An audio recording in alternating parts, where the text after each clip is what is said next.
Assalamualaikum warahmatullahi wabarakatuh. Waalaikumsalam. Alhamdulillah hari ini kita bisa melaksanakan kuliah kembali di mata kuliah analisa kebijakan publik. Di minggu kemarin kita membahas tentang tantangan global atau sistematika penulisan ya, terkait dengan rangkaian analisa kebijakan sebuah publik. Yang terakhir ini kita akan membahas tentang rekomendasi.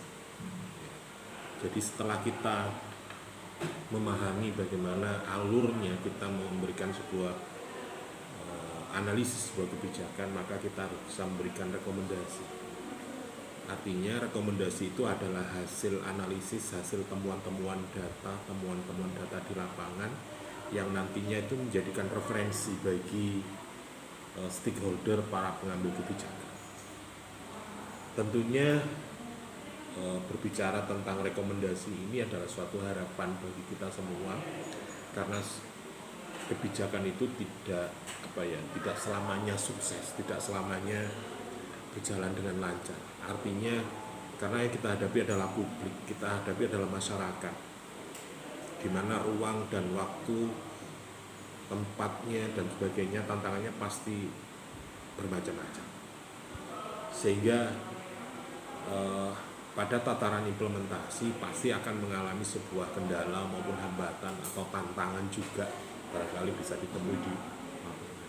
Tentunya kebijakan itu diharapkan bisa memberikan nilai positif, nilai yang lebih baik, keadaan dari sebelumnya yang belum baik menjadi lebih baik. Tetapi karena ini perjalanan di masyarakat, pasti ada hal-hal yang perlu kita evaluasi, kita pelajari, sehingga ke depan ketika ada persoalan seperti itu bisa secara langsung bisa dihadapi. Nah, berbicara tentang rekomendasi ini adalah bahwa harapannya informasi atau saran atau usulan, serangkaian tindakan intervensi kepada yang memberikan hasil yang bermanfaat bagi masyarakat, terutama target sasaran tujuan kebijakan sebuah program. Nah, biasanya kalau ada adik menulis karya tulis atau skripsi atau apa, biasanya ada namanya saran dan rekomendasi. Berarti kalau saran berarti itu sudah ada dilaksanakan, tetapi mungkin kurang. Rekomendasi biasanya yang belum terjadi tapi bisa diusulkan untuk ke depannya bisa ada. Sumber-sumber informasi, hasil peramalan dan hasil penilaian visitasi alternatif intervensi yang teridentifikasi di lapangan. Nah, ini namanya rekomendasi. Nah, karakteristik rekomendasi ini biasanya bisa didapat tindak lanjutnya. Artinya kita memberikan rekomendasi itu bukan berarti hal khayalan, bukan berarti itu tidak bisa dilaksanakan, tetapi barangkali itu fakta di lapangan yang harus dilakukan oleh pengambil kebijakan di masa yang akan datang. Bisa juga rekomendasi itu bisa bersifat prospektif, artinya harapan ke depannya seperti apa, target ke depan yang mau dicapai seperti apa. Kemudian ada juga karakteristik itu harus bermuatan nilai. Artinya rekomendasi itu harus berguna bagi sasaran masyarakat dan sebagainya. Ya. Kemudian sesuai dengan nilai-nilai sosial dan budaya, ideologi, undang-undang dasar, konstitusi, ini juga menjadi pertimbangan. Jadi ketika ngomong rekomendasi juga Anda harus melihat nilai-nilai sosialnya seperti apa. Harapannya ketika orang itu memberikan saran atau rekomendasi, ini adalah suatu solusi bagi yang efektif, karena ini berkaitan dengan empiris, pengalaman jadi di lapangan. Dan tentunya tidak boleh bertentangan dengan ideologi, undang-undang dan sebagainya. Kalaupun mungkin rekomendasinya barangkali ada regulasi yang perlu diperbaiki, bisa saja regulasi itu menjadikan rekomendasi bahwa ada pasal-pasal, ada temuan-temuan terkait dengan. Makanya nilai-nilai yang diharapkan di dalam rekomendasi itu juga harus nilai-nilai budaya, nilai-nilai yang efektif. Bisa juga kembali ke sebelumnya, atau bisa juga akan ditambah seperti apa. Kemudian karakteristik dari rekomendasi juga harus bersifat ganda, intrinsik maupun ekstrinsik. Artinya bisa bersifat ke dalam, bisa juga bersifat keluar. Ini yang menjadi catatan ketika kita ngomong rekomendasi. Terkait dengan visibilitas atau kapabilitas teknis. Artinya pemberi rekomendasi itu harus punya kapabilitas, harus siapa. Artinya itu bisa menjadikan dasar pemikiran ketika membuat kebijakan itu lagi. Artinya kalau itu sudah menjadi kebijakan yang rutinitas, hal yang wajib, maka mungkin terus dan terus akan mengalami perubahan. Maka siapa yang berhak memberikan rekomendasi itu? Makanya di dalam pemerintahan pasti ada watinpres, ada penasehat, ada para peneliti dan sebagainya. Itu adalah mereka-mereka yang bisa memberikan rekomendasi bagi pemerintah. Tentunya pemerintah atau para pengambil kebijakan tidak semua ahli di bidangnya. Ya, artinya kapabilitas ini secara teknis benar-benar tahu di lapangan seperti apa. Kemudian ada penilaian tentang kemungkinan ekonomi dan finansial. Jadi harapannya ini ada bisa peningkatan ekonomi. Ini yang menjadi catatan penting bagi adanya sebuah negara, adanya pemerintahan itu dalam meningkatkan ekonomi masyarakat, finansial di masyarakat. Artinya apa? Bisa meningkatkan daya beli masyarakat. Ya. Jadi kalau kita ngomong rekomendasi, artinya harus ada efek-efek ekonomi dan finansial bagi masyarakat. Misalnya hari ini yang ramai adalah bagaimana penggunaan BBM misalnya. Ini ada sebuah isu bahwa ojol tidak boleh menggunakan subsidi, BBM subsidi. Nah, ini menurut pendapat kalian seperti apa? Kenapa ojol itu tidak boleh menggunakan BBM subsidi? Anda bisa melakukan riset itu misalnya. Ini mungkin kenapa kok bisa muncul terkait dengan isu tersebut misalnya. Ya kalau ngomong industri alat usaha bisa juga mereka memang harus menggunakan subsidi. Karena itu usaha maka tidak boleh menggunakan subsidi. Contohnya mungkin ketika adik-adik mungkin punya alat transportasi, ada mobil yang plat kuning, plat merah, plat hitam. Biasanya kalau mobil usaha itu biasanya ada plat kuning, ya, kayak transportasi bis, truk dan sebagainya itu kalau dibuat untuk badan usaha itu plat nomornya berwarna kuning kalau dulu, kalau sekarang nggak tahu. Ya, ketika ngomong kuning maka dia harus menggunakan BBM yang non subsidi. Ini contoh kasus. Terus kenapa ini kok muncul seperti itu? Padahal Anda riset Pak, yang ojol itu loh mereka-mereka yang tidak punya pekerjaan, mereka-mereka yang barangkali kena PHK atau bisa juga apa, masyarakat yang lemah yang tidak ada pekerjaan lain sehingga dia melakukan atau membuat pekerjaan menjadi tukang ojek online. Ketika ini menjadi beban, bagaimana? Ini contoh-contoh. Dan banyak lagi kasus-kasus terkait dengan kebijakan pemerintah yang barangkali ini menjadi masukan. Ada juga bahwa ada wacana bahwa Polri akan di bawah naungan Kemendagri misalnya. Itu analisis Anda seperti apa? Mengapa? Seperti itu. Ya. Apa alasannya? Kenapa harus di bawah Kemendagri, tidak sama dengan TNI? Ya. Itu artinya kan mana kok Satpol PP ngono Pak, ngono ya. Nah, Bahkan Satpol PP itu pembinaannya Linmas itu di bawah Kementerian Sosial. Itu malah lucu. Ini banyak contoh-contoh kasus terkait dengan kebijakan pemerintah yang nanti juga akan berimbas terhadap ekonomi, terhadap stabilitas dan sebagainya. Anda bisa memberikan pandangan, bisa memberikan rekomendasi apa yang menjadi alasan. Kemudian ada juga visibilitas itu bisa melalui kemungkinan politik. Wah, ini ojol diserang. Mungkin karena dulu menterinya ada juragan ojol, sekarang nggak jadi menteri misalnya.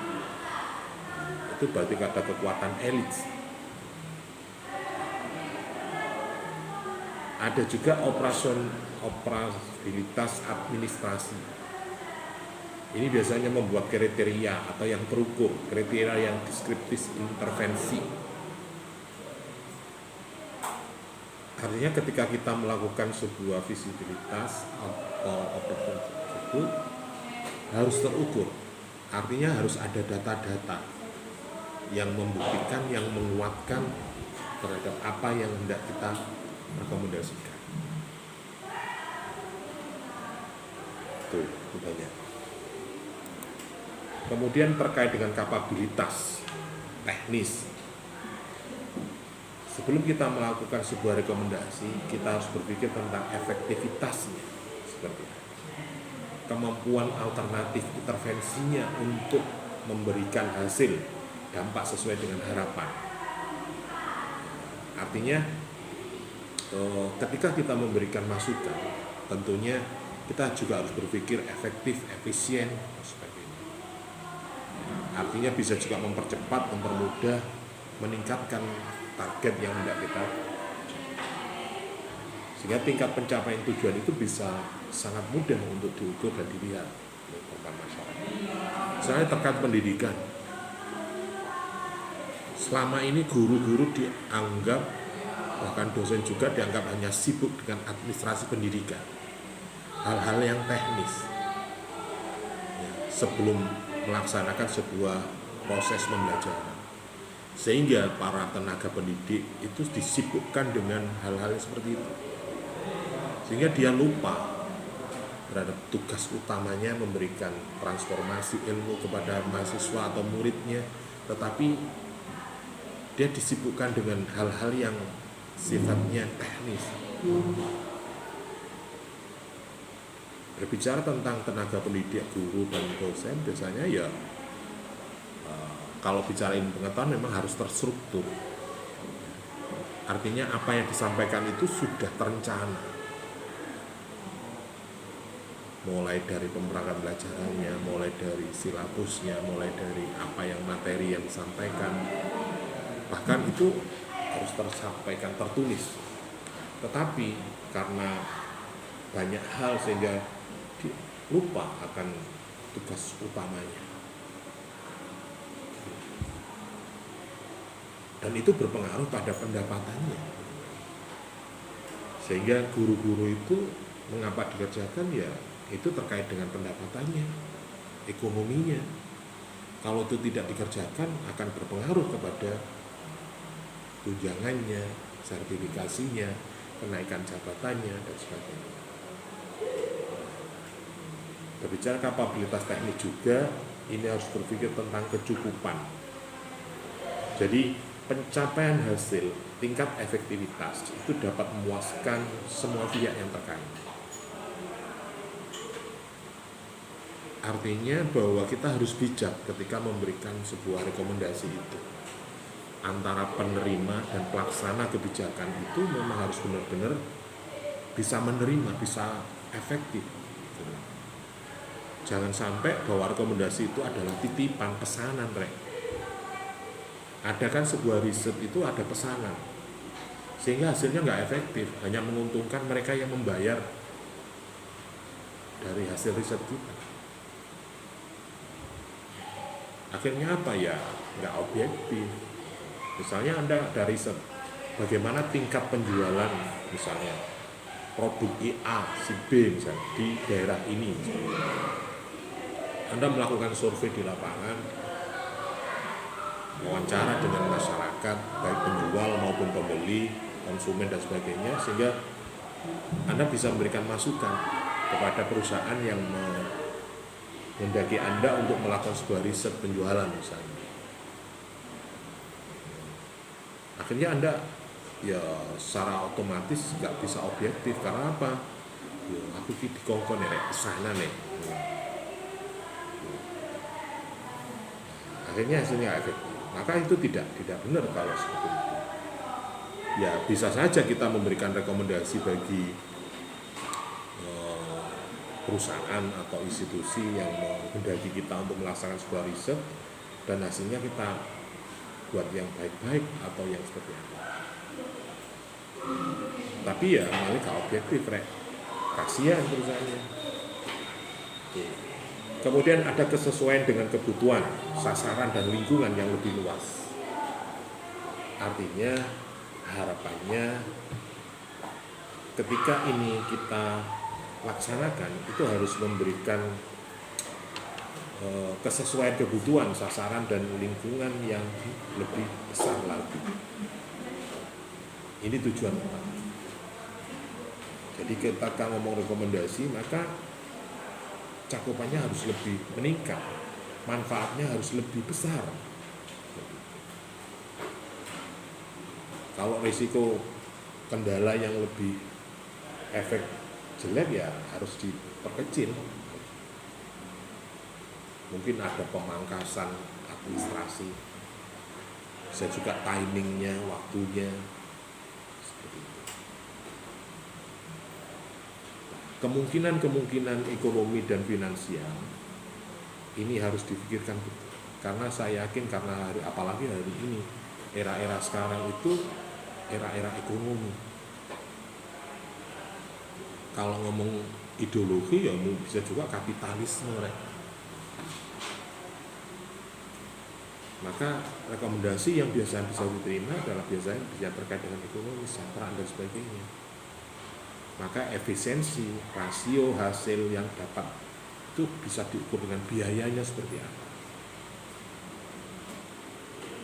Bisa juga bersifat mikro, bersifat yang lebih kecil, lebih detail lagi. Kalau kita bicara ekonomi, maka harus bisa pengukuran efisiensi dari sisi moneter, anggarannya seperti apa, bisa menghemat kos enggak. Mungkin karena misalnya pemerintahan Prabowo ini punya ambisi program makan gratis, itu anggaran dari mana? Selama ini mungkin itu kalau sepele, tapi kalau dihitung secara nasional ya triliunan, rek. Ada wali kota punya program 1000 dokter, bayang orang misalnya. Halo, itu ya program provinsi mesti ini kan. Berapa anggarannya? Dampak ekonomi secara makro apa? Ngomong ekonomi itu harus berpikir yang lebih detail dan kecil-kecil itu sehingga berdampak bagi masyarakat. Analisis ekonomi finansial ini biasanya terkait dengan analisis biaya dan manfaat. Kira-kira ketika makan gratis ini diterapkan, apa sih efeknya terhadap ekonomi masyarakat bawah? Ya warung-warung mulai payu, Pak. Artinya kebutuhan pangan, katakanlah setiap hari di setiap desa, setiap kecamatan berapa ribu. Kalau di Mojokerto mungkin dulu ketika saya meneliti, kalau pendapatan masyarakat yang tiap minggu katakanlah 200.000 per minggu itu dapat, maka warung-warung, kios-kios kecil di daerah, di dusun, di RT itu laku, maka ini akan berpengaruh kepada perekonomian tingkat makro di atasnya. Pasarnya ramai, pedagangnya banyak, hasil pertanian bisa laku di pasar. Ketika warung-warung di rumah itu sepi, maka pasarnya ya sepi, rek. Ketika ekonomi masyarakat lemah, maka perputaran ekonomi skala makro itu juga akan berpengaruh. Ini juga harus diperhitungkan ketika ngomong rekomendasi terkait dengan ekonomi juga sulit. Kemudian kalau berbicara tentang kemungkinan politik, misalnya adanya dampak dan dukungan secara politik, biasanya ini dibuat para mereka-mereka yang mau mencalonkan lagi atau seperti apa, ini biasanya digunakan acceptability atau penerimaan aktor atau pokok sasaran, bisa approve, kesesuaian dengan nilai di dalam masyarakat dan apa yang dibutuhkan masyarakat itu bisa diketahui dari hasil rekomendasi secara politis ini. Sehingga ketika ngomong kampanye, ketika ngomong debat publik itu mereka berbicara tentang risetnya, berbicara tentang analisis kebijakan selama ini, sehingga dia bisa berbicara secara lantang ketika debat. Jadi program-program itu bukan hanya pencitraan, tetapi ini berdampak bagi masyarakat. Sehingga ini mempengaruhi respon atau persepsi politik, persepsi publik terhadap. Misalnya ada viral-viral terkait dengan lakunya Mas Wapres seperti Pak Jokowi misalnya. Ada viral foto tas handbagnya, bantuan wakil presiden, bantuan presiden. Ini kan pembodohan bagi masyarakat. Apakah itu benar uangnya pribadi apa uang negara? Kalau uang negara ya salah di marking. Mungkin ini anggaran APBN yang disalurkan melalui Wapres, itu benar. Tapi kalau ini bantuan Wapres ya salah. Tetapi inilah yang terjadi di dalam masyarakat kita yang sering kita lupa, sering kita tidak paham dengan itu. Maka seharusnya tidak seperti itu. Sehingga respon masyarakat juga bagi mereka-mereka yang paham ya kok begitu. Nah, akhirnya sekarang itu sangat mudah ketika mengkritik mengapa itu terjadi. Kemudian ada legality. Ini kesesuaian dengan aturan yang berlaku. Maka ketika kita ngomong, tadi saya sampaikan barangkali ada memang aturan-aturan yang selama pelaksanaan kebijakan itu juga berpengaruh terhadap pelaksanaan kebijakan, atau bisa juga berbenturan dengan kebijakan-kebijakan lain, kebijakan yang mungkin terkait tetapi aturannya bisa bertentangan, sehingga dalam legalitasnya ini menjadi persoalan ketika ngomong di lapangan. Kemudian ngomong equity atau pemerataan. Dalam konsep rekomendasi ini hasilnya, dampaknya harus seimbang pada semua kelompok. Artinya harus benar-benar objektif siapa yang harus kita.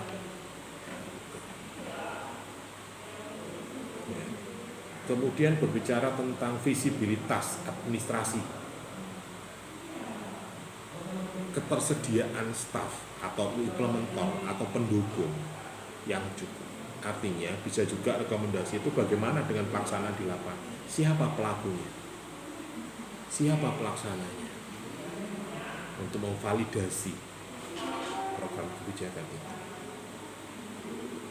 Biasanya terkadang itu yang menjadi persoalan adalah ketika ini menjadi program nasional, kemudian struktur OPD yang ada di pemerintah daerah itu tidak sama.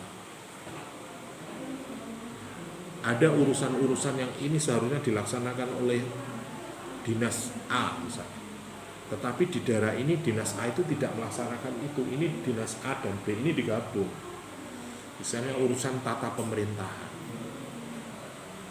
desa misalnya, di pemerintah atau organisasi pemerintah daerah itu ada bagian tata pemerintahan, ada DPMD. Ini apa? Ada urusan yang mungkin tidak tidak tegak lurus dengan program pemerintah pusat.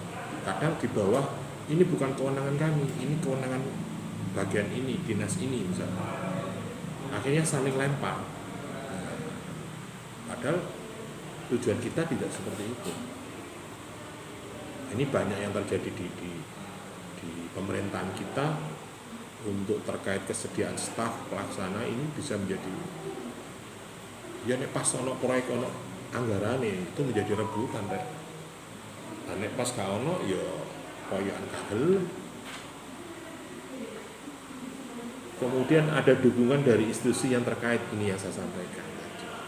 Ada ketersediaan dana pembiayaan, biasanya itu ada sharing dana. Kalau ada program pemerintah pusat, pemerintah daerah itu harus 50-50 rek. Misalnya terkait dengan ketahanan pangan. Hari ini Polri juga ikut program ketahanan pangan. Selama ini mungkin ketika ada adik di desa, ketahanan pangan itu yang nangani adalah Koramil, TNI. TNI ini melok bantu di lapangan. Bahkan sekarang TNI Polri ikut juga. Nah, terus pembiayaannya dari mana? Apakah TNI Polri di pusat itu juga menganggarkan terkait dengan ketahanan pangan? Padahal di lapangan juga ikut melaksanakan program itu. Akhirnya ketika terjadi di desa, itu dibebankan pada pemerintah desa. Yo, podo wae rek. Akhirnya pencitraan tok ae terjadi. Mungkin selama ini Polri tidak berbicara tentang ketahanan pangan, tetapi mungkin keamanan pangan bisa juga. Tapi ya kadang ikut bermain, rek. Misalnya terkait dengan subsidi pupuk, distribusi pupuk, ada mafia pupuk, itu juga banyak di lapangan. Maka itu bukan tugasnya di situ sebenarnya. Oh, gak melok tandur, rek. Mosok polisi melok tandur. Mungkin dia menjaga keamanan di situ, bagaimana distribusi pupuk. Jangan sampai ada konflik di masyarakat terkait dengan distribusi pupuk misalnya. Warga A, warga B kok, warga kecamatan sana kok bisa ngambil pupuk di sini, itu kan menjadi persoalan kadang. Bisa juga terkait dengan agen-agen penjualan pupuk. Nah, ini sekarang mungkin pupuk lagi ditambah ya. Dulu pupuk terbatas itu sangat rawan sekali mafia-mafia pupuk bagi masyarakat tani itu. Ini contoh-contoh. Kemudian kemungkinan dapat diterapkan pada waktunya. Bisa juga administrasi itu timingnya harus jelas. Situasi kalender musimnya itu bisa direkomendasikan. Misalnya pembangunan infrastruktur kok dilaksanakan pada bulan November, Desember. Loh, ini musim penghujan rek. Tentunya yo lebih tepatnya program ini dilaksanakan di bulan 4, 5, 6 misalnya. Musim kemarau, sehingga ketika musim hujan sudah siap. Nah, musim penghujan baru membangun drainase, bangun jalan. Yo ruwet rek. Ini yang terjadi biasanya di lapangan. Bisa juga itu menjadi catatan rekomendasi. Ada beberapa tabel-tabel kalau Anda mau membuat rekomendasi, misalnya terkait dengan visibilitas teknis. Alternatif satunya apa? Alternatif duanya apa? Kemungkinan efisiensi anggarannya seperti apa? Kemungkinan politiknya apa? Operasibilitas administrasinya seperti apa. Jadi bisa digunakan tabel, bisa digunakan skor-skornya. Jadi Anda bisa melihat bahwa program ini skornya berapa. Itu bisa diskor. Nah, ketika muncul skor bisa digunakan sebuah alternatif. Bisa digunakan sebagai skala prioritas yang harus dilakukan oleh pengambil kebijakan atau para pelaksana implementator kebijakan itu untuk tahun-tahun berikutnya. Bisa dilihat dari skor hasil yang barangkali ada adik ketika mau membuat tabel-tabel rekomendasi bisa juga seperti itu. Misalnya terkait dana, bahwa dananya sangat besar, 90% misalnya. Bagus sekali, berarti skornya 4. Berarti ini kalau ini diteruskan, ini banyak pembiayaan yang masuk ke program itu. Gak efektif ini. Misalnya jomplang rek, lebih banyak pembangunan infrastruktur daripada pembangunan sumber daya manusianya. Atau bisa juga terbalik, sumber daya manusianya banyak, tapi infrastrukturnya lemah. Nah, setiap pemimpin, setiap pemerintah itu punya visi dan misi. Ada yang berpikir ketika ngomong infrastrukturnya baik, maka secara otomatis masyarakat akan, ekonominya akan berubah, meningkat. Karena apa? Faktor-faktor ekonomi di masyarakat, unsur transportasi, ini juga menjadi perhitungan, menjadi catatan bagi perekonomian dari masyarakat. Coba Anda bandingkan, kenapa UMK Kabupaten Mojokerto dan UMK Kota Mojokerto berbeda. Selisihnya sampai 1 juta, sampai antara 700 sampai 1 juta. Kenapa? Itu ada menjadi faktornya adalah transportasinya. Kenapa kabupaten itu UMK-nya sampai 4.200.000, kota hanya sampai 2.700.000?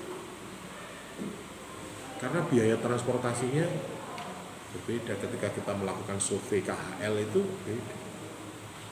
Kalau di kota karena zona wilayahnya sangat kecil sehingga transportasinya tidak begitu banyak.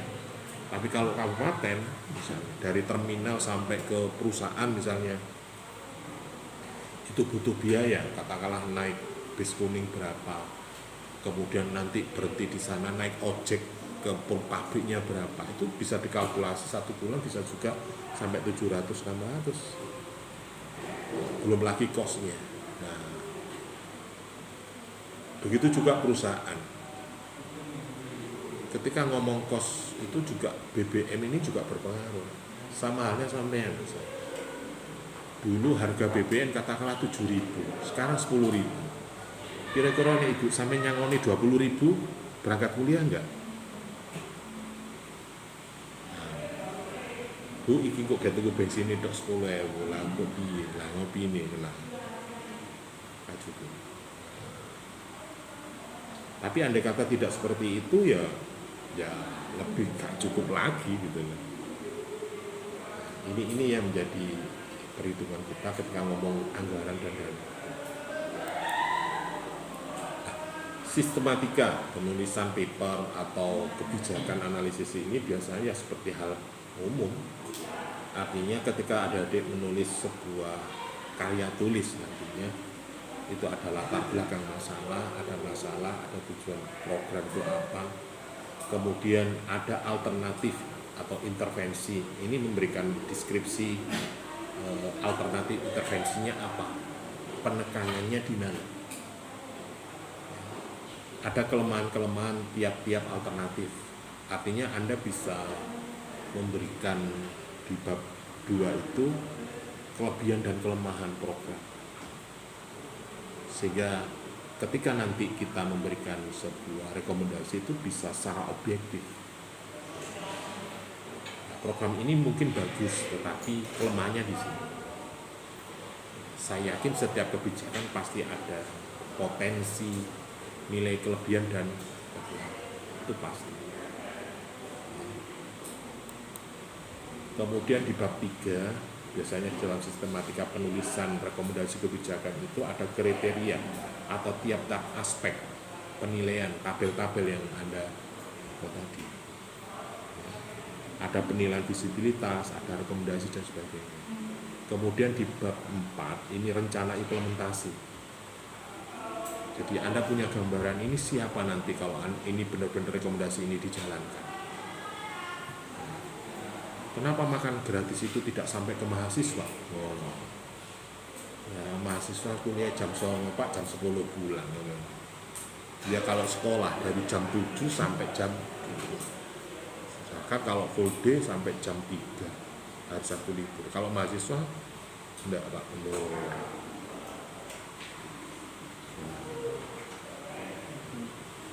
Kemudian ada tentang pihak-pihak lain yang terlibat. Jadi di bab 4 itu ada rencana implementasi, itu ada keterkaitan pihak yang barangkali bisa mendukung daripada kebijakan itu. itu harus disampaikan di dalam penyampaian atau penulisan rekomendasi kebijakan. Yang terakhir adalah penutup ya. Jadi misalnya contoh terkait dengan labda, konseptualisasinya apa, deskripsi teorinya apa tentang laporan, terus kondisi lapangannya seperti apa, gambaran umum, potensi dari daerah itu, rencana intervensinya, ada tujuan, target, sasaran, ada deskripsi alternatif intervensi juga, ada desain implementasi. Jadi Anda harus bisa memberikan gambaran skema pelaksanaan sebuah kebijakan itu kalau memang Anda bisa memberikan. Jadi pokoknya jangan itu, jangan seperti itu. Anda harus bisa memberikan gambaran bahwa ini harus melibatkan ini Pak, pihak ini harus diikutkan karena apa? Ini yang menentukan, yang bermain di bawah ini. Kemudian ada perhitungan pembiayaan.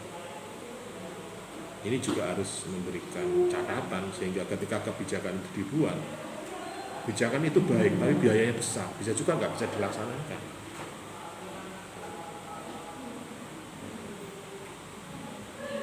Kemudian yang terakhir ada daftar pustaka atau slide out dan sebagainya. Ini sistematika tugas ketika Anda memberikan sebuah rekomendasi kebijakan kepada pihak-pihak yang barangkali memberikan tugas kepada Anda untuk melaksanakan